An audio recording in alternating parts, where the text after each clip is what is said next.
खर्राटे आना एक बीमारी है जिसको हम कहते हैं ऑब्स्ट्रक्टिव स्लीप है, लेकिन बाहर की कंट्रीज में कोई अगर मोटा है जिसको खर्राटे आते हैं उसकी ये स्लीप टेस्ट होगा, स्लीप टेस्ट क्लियर होगा तो उसको ड्राइविंग लाइसेंस मिलेगा। अगर उसको ड्राइविंग लाइसेंस भी नहीं मिलेगा, यहाँ पर एक बार आप बनना देख लीजिए मोमोज कैसे बनते हैं, मुझे नहीं लगता आप दोबारा उसको खाएंगे। टीबी हमारे देश में बहुत बढ़ रही है, बहुत है, और इसका बहुत अच्छे तरीके से इलाज संभव। अगर आपकी खांसी 4-5 दिन में खत्म नहीं हो रही है तो इसका मतलब आपको किसी स्पेशलिस्ट को दिखाने की जरूरत है। हमारे घर में अगर हम थोड़े से कुत्ते बिल्ली जो हैं उनको कम पालें, क्योंकि उनके जो पेट्स, उनके जो फर होता है उससे बहुत एलर्जन होते हैं।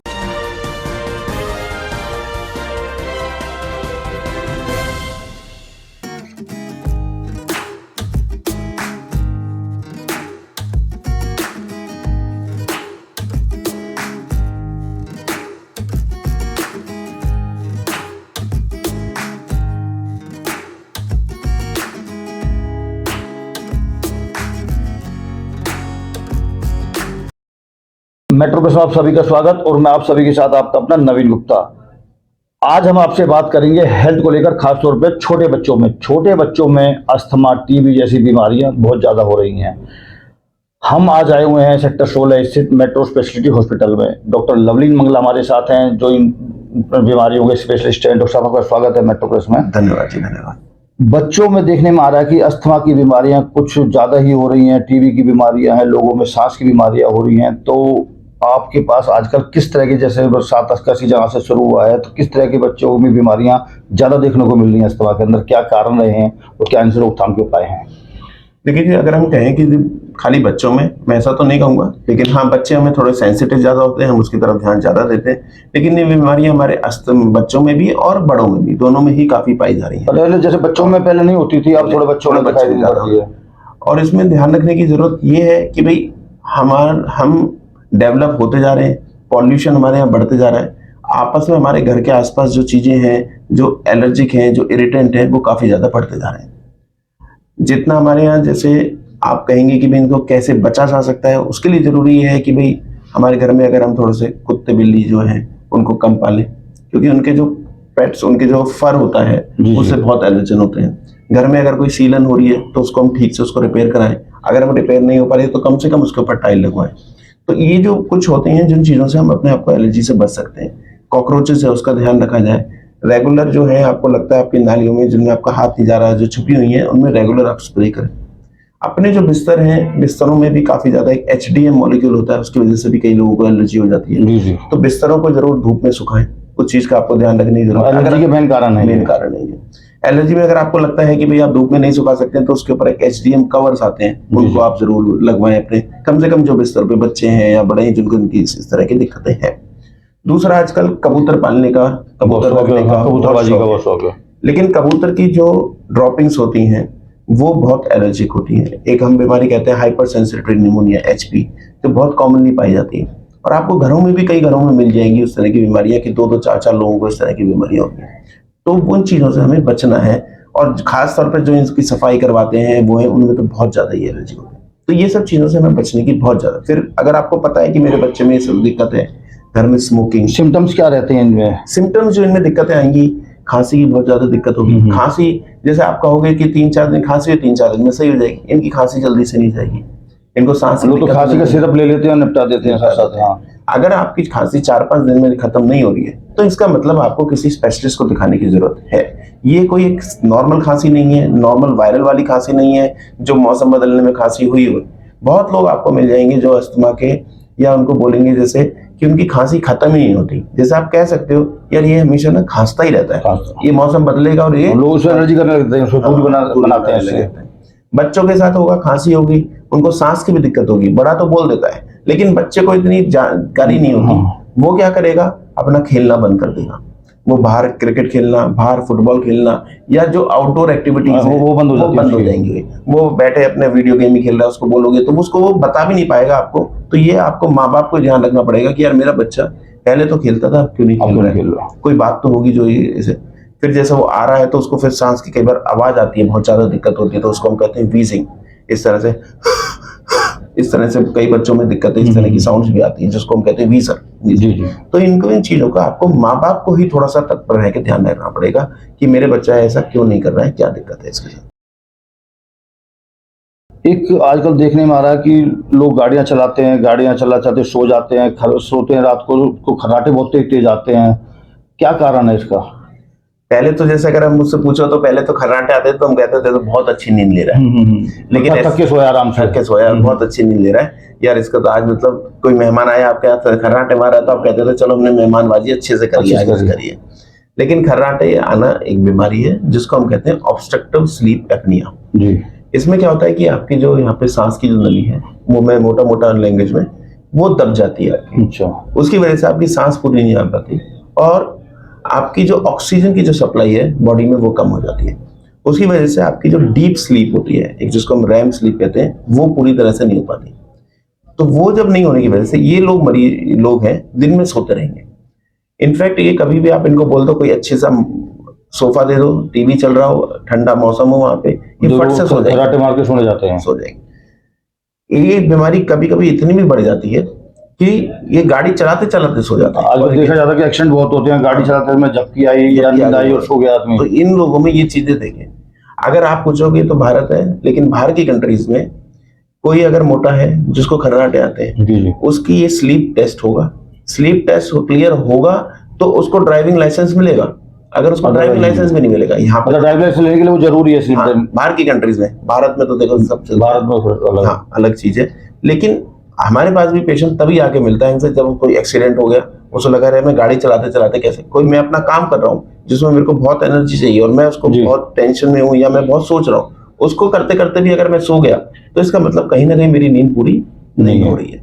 और उसके बारे में अगर एक क्रॉनिक आप सोचोगे मेरी नींद पूरी नहीं हो रही, कहीं ना कहीं अचानक हार्ट अटैक आना, अचानक कोई लिवर की दिक्कत हो जाना, अचानक पैरालिसिस का अटैक पड़ जाना, ये सब बड़ी कॉमन पाई जाती है इन लोगों में। अक्सर देखा जाता है जैसे कि आदमी के दिल में दर्द हुआ, छाती में दर्द हुआ, कहता है अटैक आ गया। तो अटैक जो दर्द होता है वो उसका एक कारण हार्ट अटैक ही है, कुछ और भी कारण हो सकते हैं उसके?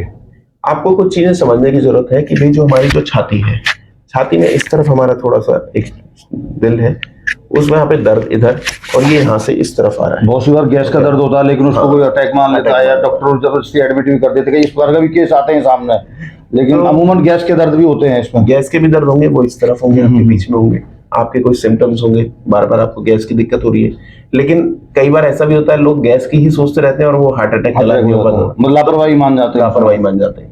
तो कभी भी आपको ऐसे बार बार गैस की दिक्कत है, कुछ है, डेफिनेटली एक ईसीजी कराइए। ईसीजी में बहुत चीजें आपकी क्लियर हो जाती हैं और इको और हो गया उसमें पता लग जाता है। लेकिन ये नहीं है कि हर कोई छाती का दर्द हो रहा है तो हार्ट का ही है, क्योंकि लंग्स की भी दिक्कत होती है। जैसे अस्थमा वाले मरीज है उनको यहाँ पे दोनों तरफ दर्द होना है, तो ये अस्थमा की दिक्कत है। कोई इस तरफ राइट साइड में दर्द हो रहा है, इस तरफ हो रहा है, तो आपको सोचना चाहिए कोई दर्द फेफड़ों की वजह से तो नहीं हो रहा, कोई और कोई बात तो नहीं हो रही जिसकी वजह से दर्द हो रहा है।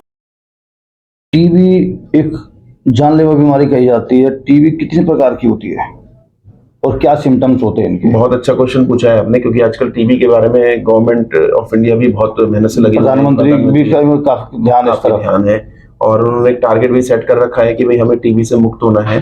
बहुत बड़ा और बहुत मुश्किल टारगेट है, लेकिन इसकी तरफ काफी प्रोग्रेस हो रही है। मैं आज भी 1 घंटा WHO की मीटिंग है उसमें बैठा हुआ था, भी चल रही थी। तो इसमें हमें जो टीबी है वो 2 तरह की है, एक सेंसिटिव टीबी कहते हैं और एक रेजिस्टेंट टीबी होती है।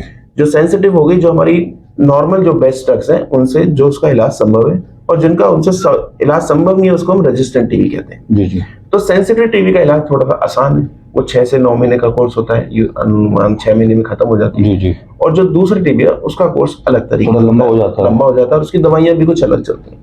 तो ये भी चीज आपको पता होनी जरूरी है, क्योंकि टीबी हमारे देश में बहुत बढ़ रही है, बहुत है, और इसका बहुत अच्छे तरीके से इलाज संभव है अगर हम ठीक तरीके से इसका इलाज लें।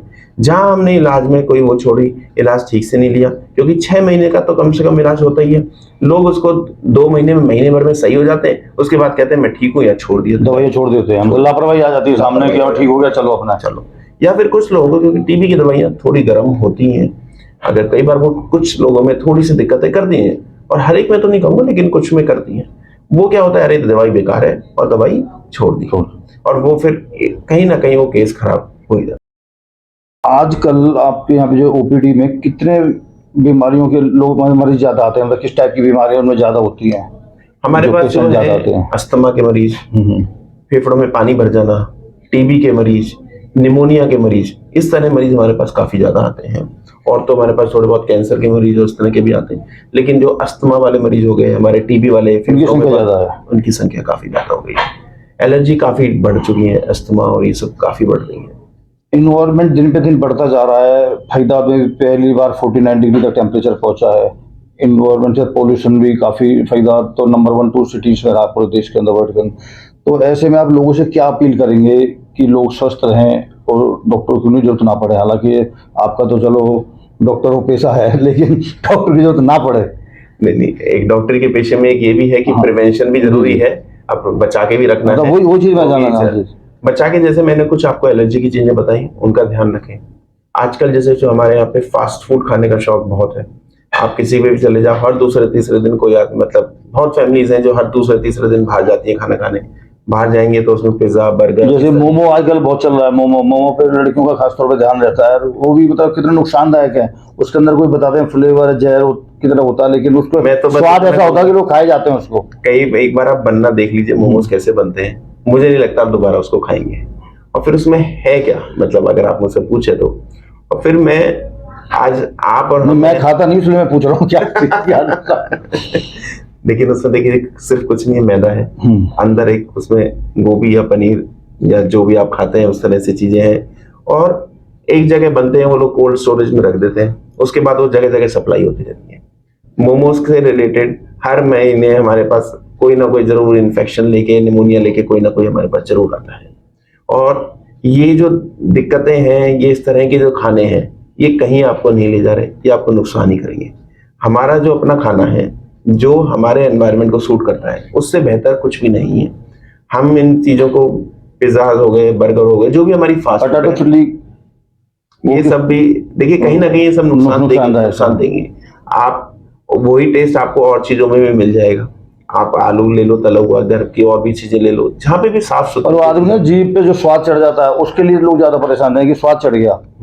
आजकल देखते हैं होटलों में जो खाना बनाया जाता है, उनमें कलर डाल दिया जाता है उसको सुंदर दिखने के लिए, अच्छी वो लगे, लेकिन वो नुकसान करता है मेरे ख्याल से। भाई आपको कोई ऐसा कलर दे रहा है, आप खुद ही सोचिए, आप क्या वो जो टेस्ट वाली, जो आपके कलर वाली जो बोतल है, आप खुद पी लोगे क्या उसको?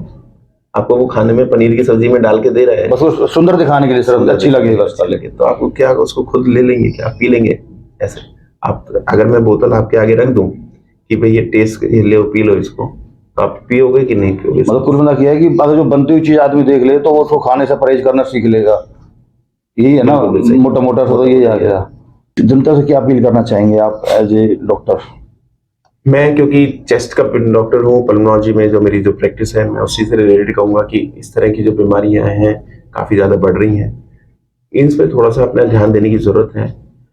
हर घर के आसपास कोई ना कोई ऐसा मरीज जरूर है जिसको इस तरह की दिक्कतें हो रही हैं, उनको बताएं कि इसको देखने की ज़रूरत है। अगर आपको लगता है 5-7 दिन से भी खांसी आपकी ज़्यादा हो रही है, सांस आपकी फूल रही है, हार्ट के आपने दर्द हो रहा है और आपका हार्ट की कोई दिक्कत ऐसी नहीं आ रही है, तो लंग्स के ऊपर भी आप ध्यान दीजिए, फेफड़ों के ऊपर भी बचाइए। हमारे पास मरीज तब पहुंचता है जब बहुत देर हो चुकी होती है। कोई भी चीज को मत छोड़िए, क्योंकि आजकल के टाइम में जांचें और सब चीजें इतनी बढ़ गई हैं जो पहले टाइम में नहीं थी, और हम पहले जितना जल्दी इलाज हो जाए उतना अच्छा संभव है। जो चीजें मैंने आपको बताई हैं एलर्जन से बचने के लिए, उन पे ध्यान दीजिए। अच्छा खाइए, जो आपका पुराना खाना है, जो दादी अम्मा ने, नानियों ने, जिन्होंने आपको जो सिखाया है, उससे बेहतर देसी खाना है, उससे बेहतर कुछ भी नहीं। तो चाइनीज फूड की वजह देसी खाने पे ज्यादा जोर देते हैं आजकल। वैसे जगह के लिए खाना है, खाइए, मैं मना नहीं कर रहा हूँ आपको, आपके लिए बुरा नहीं बनना चाहता हूँ, लेकिन ये है कि महीने में 2 महीने में कभी जो यंग जनरेशन है उनका रुझान जाता है उस तरफ। बिल्कुल, बहुत ज्यादा। हमारे पास रोज पेशेंट आते हैं जिनको गैस्ट्राइटिस और इस तरह की दिक्कतें बहुत हैं, और वो अब जैसे मोमोज हैं, उनके मेट्रो में जाएंगे, उनकी दुकानें फिक्स है, वहीं पर ही मोमोज खाएंगे। मोमोज नहीं, हमारे तो नहीं, लेकिन जैसे कई अब आजकल भारत पूरी मार्केट देखो रेडियां लगी रहेंगी, खोमचे लेके खड़े होते हैं आदमी मोमोज, जो मैं तो वैसे आइटम है। दिल्ली जाते हैं बहुत लोग जाते हैं, बहुत यंग जनरेशन बहुत जाती है मेट्रोस पर, यंग जनरेशन ज्यादा जा रही है। उनके मेट्रो स्टेशन पे वो बंदा भी फिक्स है कि इस बंदे से मेरे को हर दूसरे दिन मोमोज या वो सब खाने, तो वो आपको खुद ध्यान देना पड़ेगा कि आप अपनी हेल्थ को खा ले जाए। Thank you Mangala ji, doctor साहब। तो ये देखिए, डॉक्टर लवनील मंगला ने बताया कि किस प्रकार से आजकल बच्चों में अस्थमा, टीबी और अन्य प्रकार की बीमारियां फैल रही हैं, और दिनों दिन यहाँ पर जो चाइनीज फूड है जैसे मोमोज वगैरह, उनके बताया कि उससे क्या नुकसान है, क्या फायदे हैं। हालांकि फायदे तो कुछ नहीं है, नुकसान है। और देसी खाने की डॉक्टर साहब ने अपील करी है, और समय समय पर, जैसे डॉक्टर साहब का कहना है कि लोग अपनी जांच कराएं। चलो, खांसी अगर लगातार होती है 4-5 बार दिनों तक लगातार, तो लापरवाही ना बरतें, क्योंकि वो जानलेवा हो सकती है। तो इसी प्रकार की तमाम खबरों को देखने के लिए आप हमारे मेट्रोवर्स पेज को लाइक करें, फॉलो करें, और इस खबर को ज़्यादा शेयर करें, ताकि हेल्थ के बारे में लोग अवेयर हो सकें। धन्यवाद।